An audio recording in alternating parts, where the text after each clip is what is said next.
Your turn. Truth or dare? Welcome to Watch Mojo, and today we're counting down our picks for the top 20 movies ruined by disturbing endings. I can't decide what's worse, stealing my story or ruining the ending. For this list, we're looking at films whose downer conclusions undermine some of their better aspects.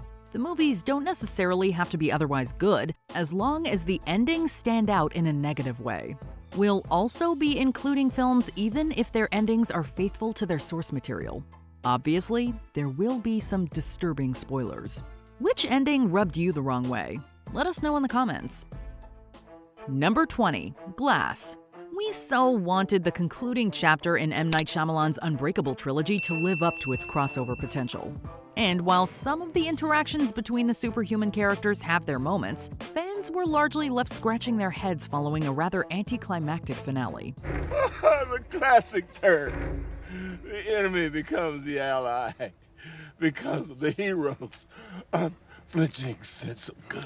Subverting the notion that a superhero movie has to lead up to an epic set piece, Glass instead has its three leads die in unceremonious fashion.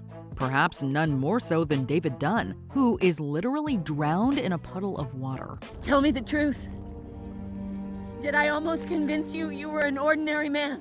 The movie tries to end on an optimistic note as the existence of superheroes is made public, but we can't help but feel it's undercut by its underwhelming and rather dour climax. I know what this is. This is the moment we are let in on the universe. Number 19, 47 Meters Down. The simple setup of divers having to survive a pack of hungry sharks after their cage plummets them to the bottom of the ocean has the makings for a brisk creature feature. But unfortunately, 47 Meters Down tries to throw in too many narrative curveballs when it matters most.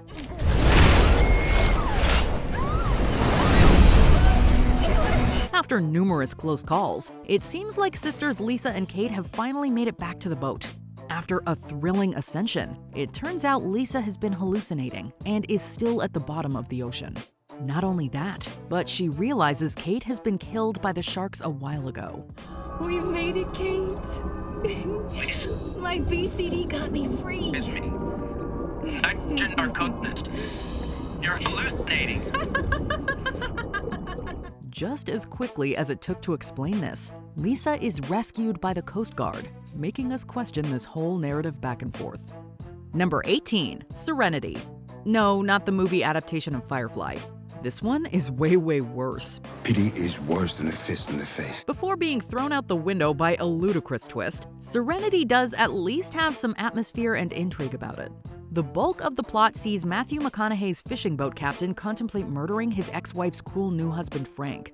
But as the walls of his reality begin to crumble, Baker Dill eventually realizes that he's merely part of a computer simulation created by his son Patrick in the real world. You see, someone made a world on their computer so they could play games.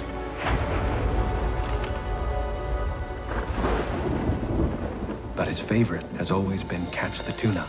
Baker going through with killing Frank is the motivation Patrick needs to kill his abusive stepfather in the real world. Patrick is charged with murder, and we're left asking, what the heck did we just watch? Patrick! Number 17, Truth or Dare. Truth or Dare is about as convincing as you would expect from a horror movie based on the titular game. But the ending still manages to sink to new lows. Truth or dare? The basic premise is this. A group of college kids get roped into playing a supernatural game of Truth or Dare, whereby you have to either tell horrible truths, commit dangerous dares, or die. Because the evil game is twisted, apparently, it leads to their deaths eventually. But players can extend the time between their turns by inviting other players to join. Carter was the only one who could stop this. So now the game won't end until all the players are dead. And your turn's next. Unless you find some new friends to play with. Rather than roll the dice again, Olivia instead ends the movie by uploading a video whereby she invites potentially the whole world to play. This feels edgy for edginess' sake. I'm so sorry, but I have to ask you. Truth or dare? Number 16, The Son. This film, tangentially related to Florian Zeller's previous film, The Father, tackles some very serious issues. However, it's been criticized for doing so through melodrama. At the heart of the story is Peter and his son Nicholas, the latter of whom struggles greatly with depression. Eventually, Nicholas is placed in an inpatient treatment facility for his own safety and makes an impassioned plea for release towards the end of the film. I think your parents have heard your arguments, Nicholas. Please. Now I'm going to have to ask you to make a decision. Now? His parents relent even against Dr. wishes, and as soon as they return home, Nicholas tragically takes his own life.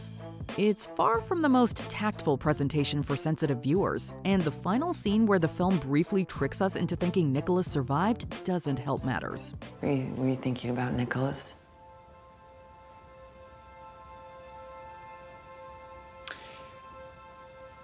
Should have paid more attention to him. Number 15, The Entity.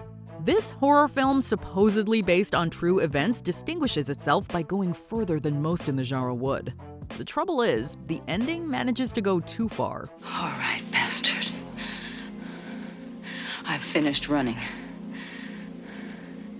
So do what you want. After being plagued by a malicious supernatural force, Carla is finally able to prove her sanity and the existence of the invisible entity.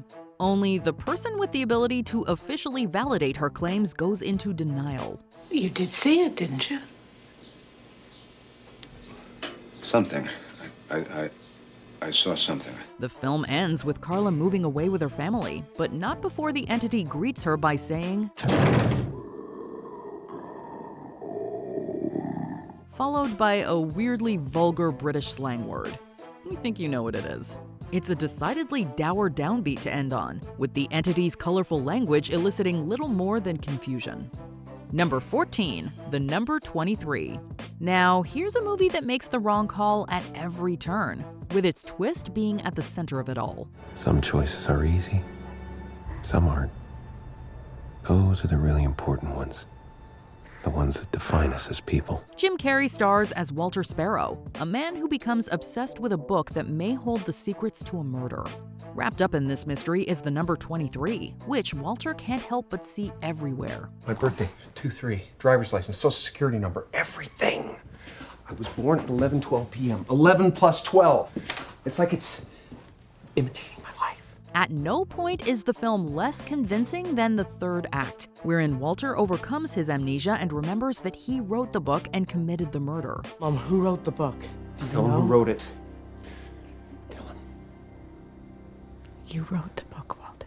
The number 23 takes the well-worn trope of an unreliable protagonist and stretches it beyond its limits. If it was less concerned with simply being dark, it might have offered a halfway satisfying solution. Number 13, The Box.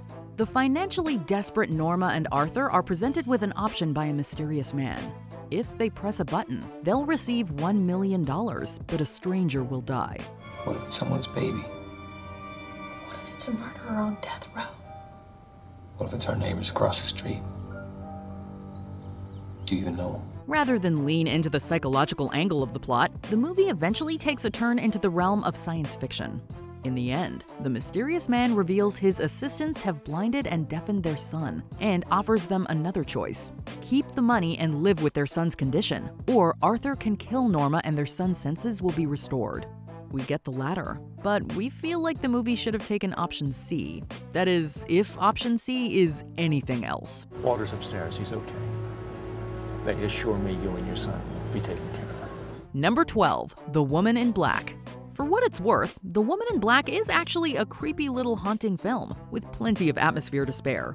But we're still not sold on the dour ending. Throughout the film, lawyer Arthur Kipps handles an estate that turns out to be haunted by the spirit of a woman who lost her young son. The titular Woman in Black gets her revenge by taking the lives of the children in the nearby village. She makes us do it, she makes us. They took her boy away, so now she takes us. Realizing she's going after his son Joseph next, Arthur attempts to save him. However, after Joseph wanders onto train tracks, both he and Arthur are killed. Daddy, who's that lady?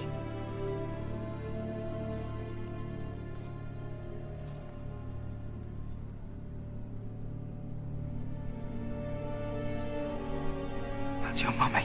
While Arthur is reunited with his deceased wife in the afterlife, we can't help but wish things had turned out better in the end. Number 11, The Boy in the Striped Pajamas. This one is incredibly heavy, so get ready. The film is set in Nazi-occupied Poland and follows the friendship between two boys. Bruno is the son of an SS officer, and Shmuel is a Jewish prisoner at a nearby extermination camp.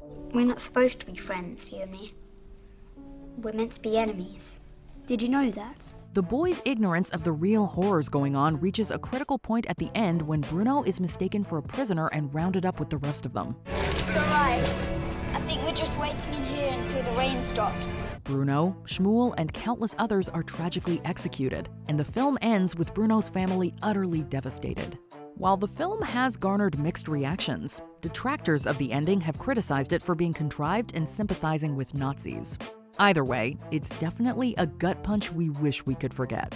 Number 10, Secret Window. The only thing that matters is the ending. Certain endings are so cliche, their inclusion nearly always detracts from the rest of the story. A tired twist in murder mysteries is revealing the protagonist to be the killer, usually with multiple personalities thrown in for good measure. In Secret Window, Johnny Depp plays Mort, a writer who suffers a mental break after learning about his wife's affair. Throughout the film, Mort is tormented by a person named Shooter, before the third act reveals the two to be one and the same.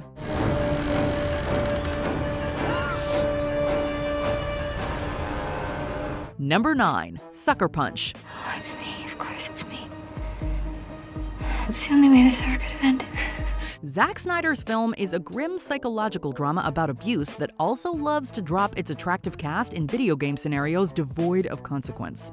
Despite being set in a horrifying mental institute fond of lobotomizing its patients, Baby Doll's explosive dream sequences are pure escapism. As a result, Sucker Punch's tone is all over the place.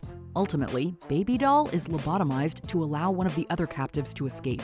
It's an ending that may have actually worked had Sucker Punch focused more on the psychological storyline rather than constantly stopping dead to show glorified music videos.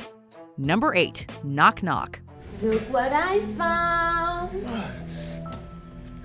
Oh my God. Starring Keanu Reeves, Knock Knock's married protagonist engages in a touch of infidelity before the two determined women torture him as punishment for succumbing to temptation. For the most part, Knock Knock plays it relatively straight, but the over-the-top ending jumps right over satire into parody territory, including a no moment capable of making Anakin Skywalker blush. After the protagonist accidentally likes his own assault video on Facebook, the girls gleefully escape to presumably torture another day. At the very least, the movie that inspired Knock Knock had the decency to hit the villains with a truck.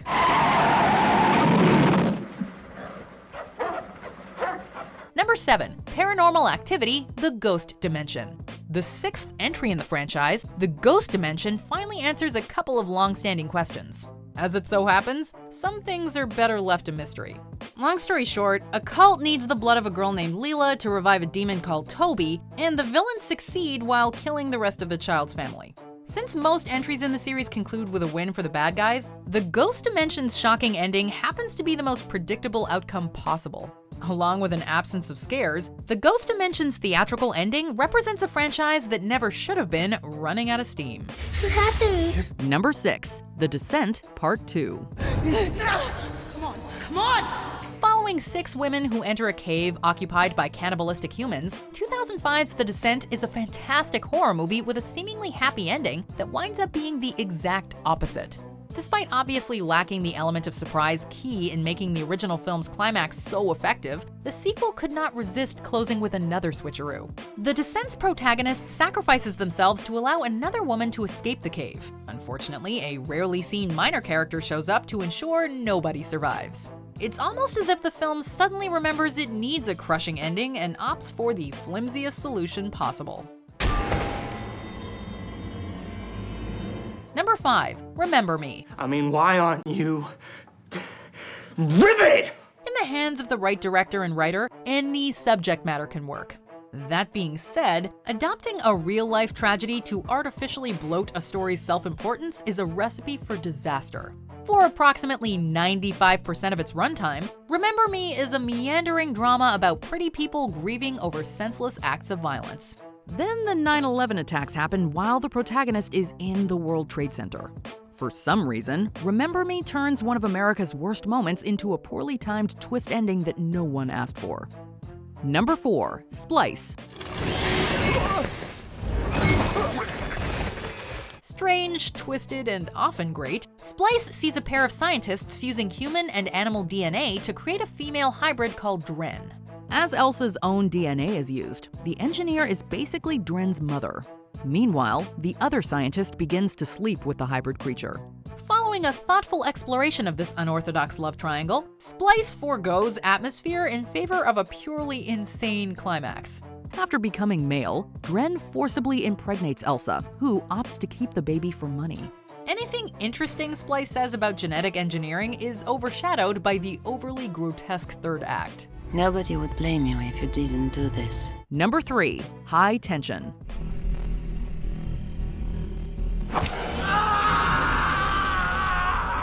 Starting out as a relatively grounded slasher film about Marie, a teenager desperate to protect her friend from a deranged serial killer, High Tension ultimately exposes the protagonist as a psychopath suffering from dissociative identity disorder.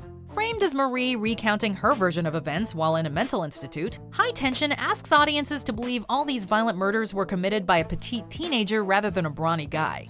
Even if the ending's inconsistencies can be waved away as the ravings of an unreliable narrator, this does not mean logic can be thrown out the window. Otherwise, everything prior to the twist is rendered irrelevant. Number 2. The Life of David Gale. Focusing on a philosophy professor sentenced to death after being wrongly convicted of murder and assault, The Life of David Gale's twist ending is hardly to blame for all of the film's problems. That being said, it definitely does not help. In an attempt to discredit capital punishment, David Gale frames himself for the murder of a close personal friend who actually took their own life, with a video of the real death surfacing after the protagonist is executed. Consequently, The Life of David Gale takes the criminal justice system, Kate Winslet's investigative reporter, and audiences on a wild and profoundly ill-advised ride. Before we continue, be sure to subscribe to our channel and ring the bell to get notified about our latest videos. You have the option to be notified for occasional videos or all of them. If you're on your phone, make sure you go into your settings and switch on notifications. Number 1. Pay It Forward. That's me. That's me. And that's 3 people. Seeking to make the world a better place, a young boy named Trevor creates a Pay It Forward system where favors are reimbursed by the benefactor, helping out 3 other people. Despite touching upon serious themes, Pay It Forward is an uplifting family drama that highlights the good inside most humans. But the film cannot help delivering one final and unnecessary gut punch. Trevor shockingly dies while defending a friend from a group of mean kids. An ending so out of nowhere and blatantly manipulative, it cheapens the rest of the movie. Did you enjoy this video? Check out these other clips from WatchMojo, and be sure to subscribe and ring the bell to be notified about our latest videos.